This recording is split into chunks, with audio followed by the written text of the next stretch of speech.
There is a sleeping jackal within every man. That was the chilling reflection attributed to Charles Darwin after learning of the crimes. Welcome to the enigma of the crimes of Rua do Arvoredo. Imagine a city poised at the very edge of the civilized world.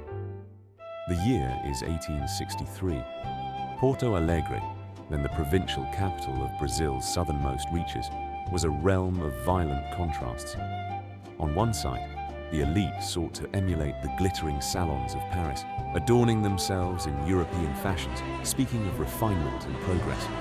On the other, earthen alleyways and unpaved passages concealed secrets the glow of oil-lit lamps could never fully dispel. A capital city in southern Brazil stood as a promise of advancement, a beacon to thousands of European immigrants fleeing famine and the wars of the Old World.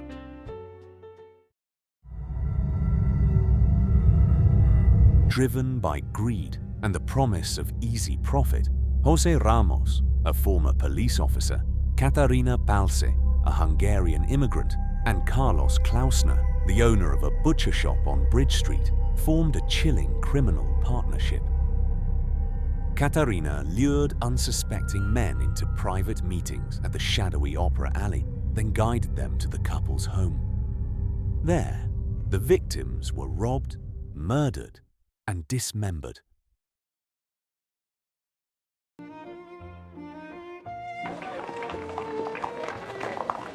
Porto Alegre in 1864 was a city of masks. Beneath its polished civility, ambition and appetite moved in silence, threading through drawing rooms and counting houses alike. The elite gathered beneath the pale marble balconies and gilded galleries of the Teatro São Pedro. There, amid chandeliers and orchestrated applause, Catarina Palse displayed her most calculated facade. Her preference was precise: the prosperous businessman or the newly arrived immigrant whose pockets were heavy with recent success.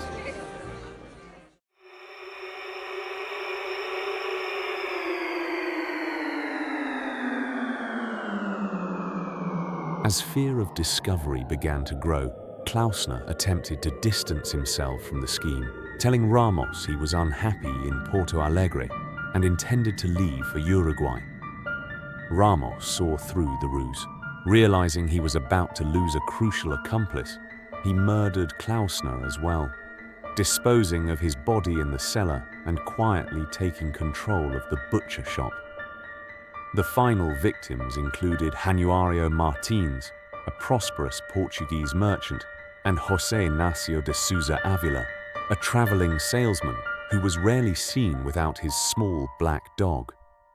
Following their familiar method, Catarina lured José Ignacio to the house on Rua do Arvoredo, where Ramos was waiting.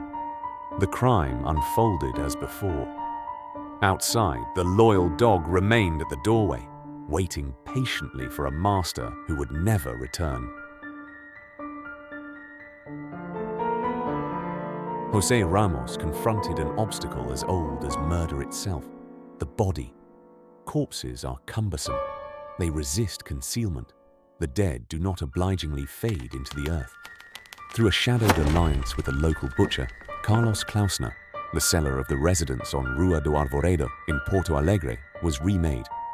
Klausner then transformed the flesh into sausages sold in his shop, a method he himself proposed to conceal the crimes, while the bones were destroyed with acid or burned within the butcher's ovens. Ramos worked without spectacle. There was no frenzy, only order. Limbs were severed with measured strokes. Bone was divided from sinew. Identity was reduced to weight and yield. In an act of calculated economic perversity, human flesh was rendered, minced, and blended with pork and fragrant spices. From this grisly industry emerged a smoked sausage that earned whispered acclaim in the open-air markets of Porto Alegre, praised for its exotic and distinctive savor. The valuables of the slain fortified the couple's coffers. and their flesh nourished the very society that filled the opera house, applauded culture, and took pride in its supposed refinement.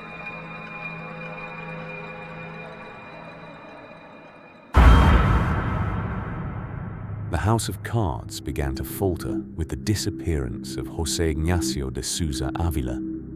When his small black dog was spotted wandering alone near the residence, confusion gave way to suspicion. An officer was dispatched. Then another.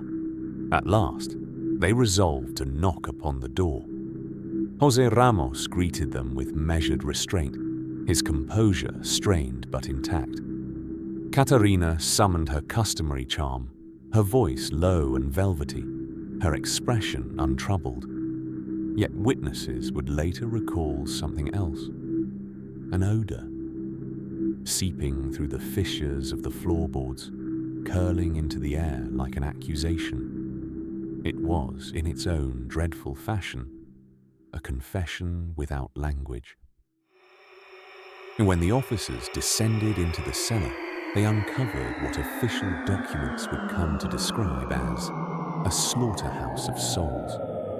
In the suffocating dimness, amid the heavy stench of decay, lay the dismembered remains of Januario, of Klausner, of José Ignacio, and of countless others who had simply vanished.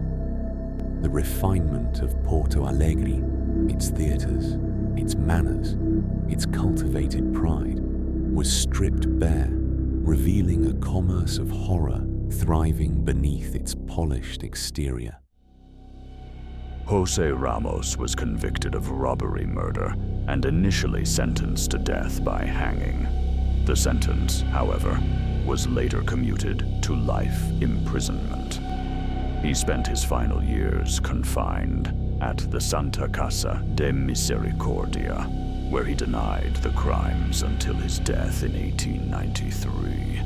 Catarina Palse, arrested as an accomplice, received a sentence of 13 years in prison. Her personal diary became a crucial starting point for investigators attempting to unravel the full extent of the killings.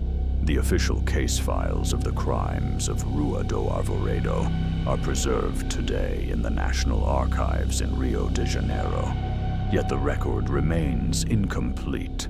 Some documents vanished over time, while others survive only as fragile manuscripts written in archaic Portuguese.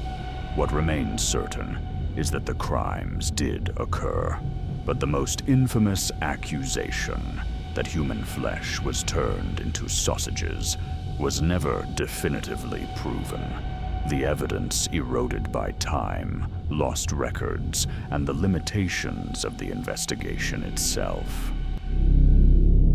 If you found this case disturbing, subscribe for more forgotten mysteries from around the world.